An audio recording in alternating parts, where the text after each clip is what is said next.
Now to the Roundtable, Peggy Noonan from the Wall Street Journal, David Plouffe, former senior advisor to President Obama, now at Bloomberg Television, Dan Senor, former Bush administration official, co-founder of the Foreign Policy Initiative, and Paul Krugman, Nobel Prize-winning economist from the New York Times in Princeton. Welcome to all of you. And Peggy, let me begin with you. Senator Graham did not sugarcoat at all, said they're ruining both institutions, yet there doesn't seem to be a way out.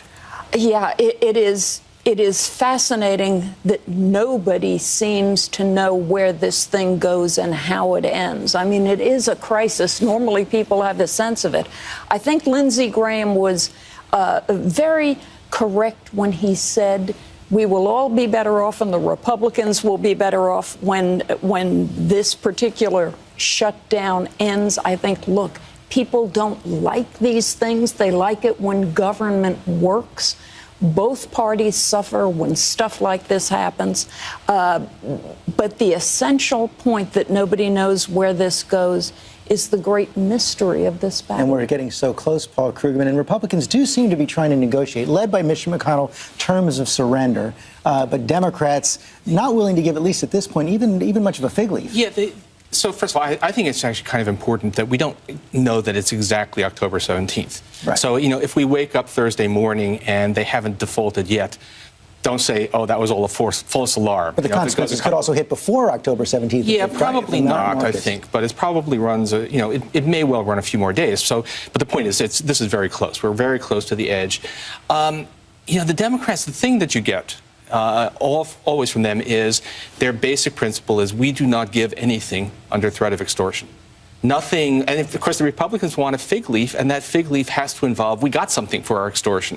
And that much more than the details of the budget is the stumbling block. It is that whatever happens, the Democrats say, you lift the extortion threat, then we negotiate. But as long as the debt ceiling is still in play, as long as the government shutdown is still a condition for other stuff, it's not a deal. And Dan Senor, we heard a lot of talk about Paul Ryan. You've been a close advisor to Paul Ryan, the congressman, former vice presidential candidate. And his experience this week, I think, points up the dilemma that everyone's facing. He comes forward with a plan that's really unacceptable to Democrats, completely unacceptable to Democrats, yet he gets hammered by his own side. He gets hammered in the blogosphere, a little bit on talk radio. But actually, House conservatives in the House Republican Conference have been behind him, because what he's essentially saying is he's calling the president's bluff. He says, look, we need to get through this period, Mr. President. We need to extend the debt ceiling and get through this period. Let's agree on reforms that you have been for. Medigap reform, means testing Medicare beneficiaries, increasing contributions of federal employees. These are all proposals that were in the president's fiscal year 2014 budget.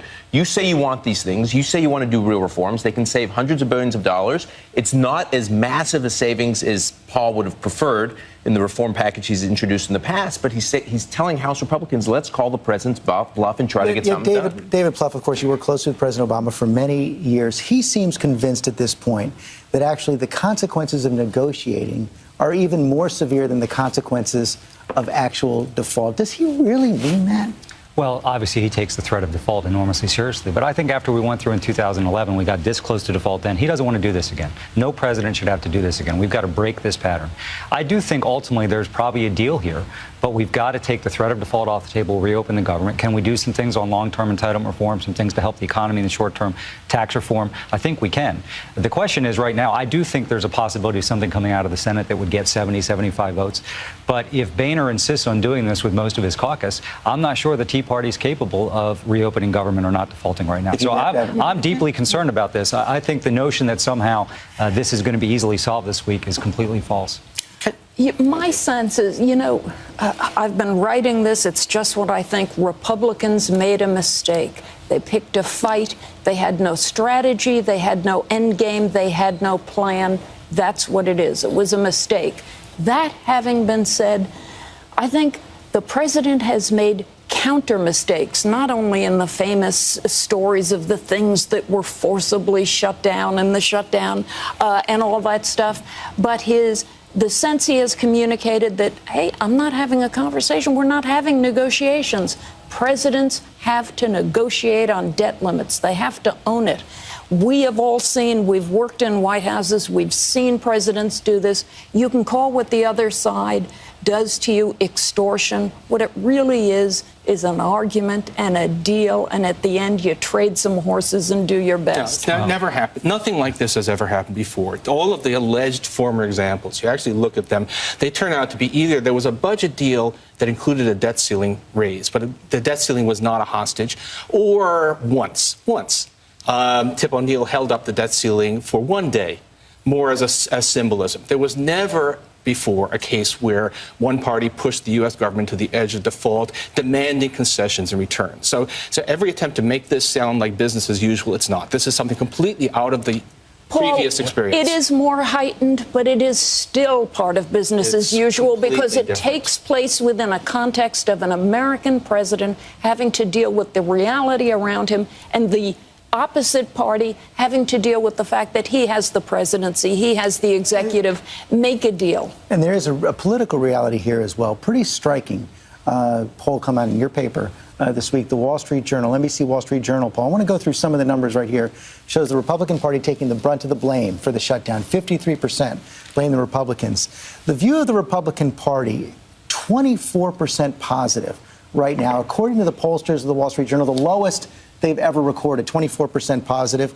Only 14% of the country thinks we're going in the right direction right now. And as Lindsey Graham cited earlier, 60% of the country would replace every single member of Congress. So, Dan Senor, as Lindsey Graham said, everyone's falling, but Republicans taking a far greater hit. Don't they have to figure out a way to end this dynamic? Absolutely. There's no doubt that this is damaging to the Republican brand. That said, a year from now, this will have been long resolved. And I don't think voters will be talking about this shutdown and the dysfunction. What people will be talking about is the failed implementation of Obamacare. There are very few House seats that are really in play. There's like a tiny percentage of Republican House members that are in districts that President Obama won. There are 6 Senate seats, Democratic Senate seats, that need to be defended that Mitt Romney won by more than 10%.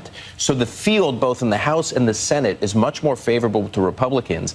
I think this is a bad moment for Republicans. I think it'll pass. I think the field, the history of the party out of the White House winning midterms, combined with the failed implementation of Obamacare, I want to say something about is going to be advantageous. The Obamacare thing will also be long past. They messed up the software for the federal version of it. But we have the exchanges working just fine in many states, which means it's fixable and it will be fixed. California has a perfectly well-functioning exchange, which it's running itself. If you can do it for 30 million people, you can do it for 300 million. So Obamacare will be working fine. Let me pick up another thread of what you just pointed out, because when I look at these deals being negotiated right now, a 4-month extension of the government funding resolution, a 6-month extension of the debt limit, David Plouffe, I look at that and say, this is not going to be over a year from now. If you extend the debt limit 6 months predicated on long-term budget negotiations, aren't we going to be back in exactly the same place 6 months from now? The nightmare just keeps recurring. And let's look what the House proposal was. Essentially, it was changes in Medicare to extend the debt ceiling for 6 weeks so we can completely destroy the economy around the holiday season. It makes no sense. And we got to remember, we're already at Republican budget levels. We are already operating at Republican budget levels, and this was not a budget discussion, Peggy. This was, they wanted to inject health care into the debate. We've never seen that before. But I think these numbers are damaging in the long term for the Republican. I think you have to understand, they're already facing near fatal demographic problems right now. And you add this into the mix here, you've got suburban women, a lot of middle-class voters outside of the South are really souring on the Republican Party. And so I think for their politics, this has to get over. But listen, America needs a principled, yes, but a functioning Republican Party again. And I think you're seeing in the Senate with Republican governors that sense of frustration really growing. And hopefully those more common sense people who want to govern, not destroy the government, will have their voices raised. Yeah, the governors are key, I got to tell you. Everywhere you go among Republicans, they start talking about what's happening in Washington, the Senate, the House, and then they go, our governors are great. And indeed, there's much excitement there, and I think the future of the party, 2016, is there. Paul, I got to tell you, I disagree with your point on Obamacare, of course. I think for the next year, as Dan said, it's going to be a big suppurating wound. There's too much connected to it that is going to be a constant grinding tension. One is this congressional thing where Congress passes things, but they get special benefits. The American people don't get them. You think it will. It's really not true. But the main point is that software. I mean, a software glitch. Oh, but it's more than embarrassing. software. It's more than they've had to software. stitch together web platforms for the Department of Justice, Health and Human Services, Social Security Administration, Homeland Security, in order to make this enrollment work. It's a technology disaster. The architect of the website said in March that we'll be lucky if this thing doesn't look like a third world experience. Right. So they messed up. But the thing is, again, it's not just a small thing to mess it up. It's a kind of big thing to mess up. A state with more than 30 million people, a state with 10% of the whole U.S. population, has a perfectly functioning exchange. That says this is doable. That says that they will fix it. I just can't imagine. Just to David's point on the Republican brand, the changing demographics. Again, I think the House will stay in Republican hands. I think it's a toss-up in terms of where the Senate winds up in 2014. If you look at 2016, you look at the kinds of people thinking about running. Chris Christie is going to have a double-digit win in his re-election in New Jersey next month. I think you would agree with that. Susana Martinez, 60% approval rating, governor of New Mexico. John Kasich, 50% approval rating in Ohio. Scott Walker, near 50. I mean, the idea that Republicans who are actually working on things are somehow damaged by all this chaos in Washington, I think. We're just about out of time. We got to take a minute left. I just want to quickly go around the table. Is there a deal before Thursday's deadline? Do the consequences of default start to kick in? I think it's no better than 50-50. And so I think the country needs to prepare that this could go on for a while. I think the House is nervous, the Senate is nervous, and the White House is nervous. Nobody knows how this ends or exactly when, but there will be great pressure to clean this up, especially if damning polls continue to come out. I think it's no better than 50-50, and the positive 50 comes entirely from the likelihood that the markets are going to say something really very loud when they open tomorrow. I think they will get through it. Republicans should get through this and move as quickly as possible to a debate on Obamacare to prove what Paul's prediction is actually not correct. And we'll see if House Speaker John Boehner survives that kind of a vote. Thank you all very much. Great discussion.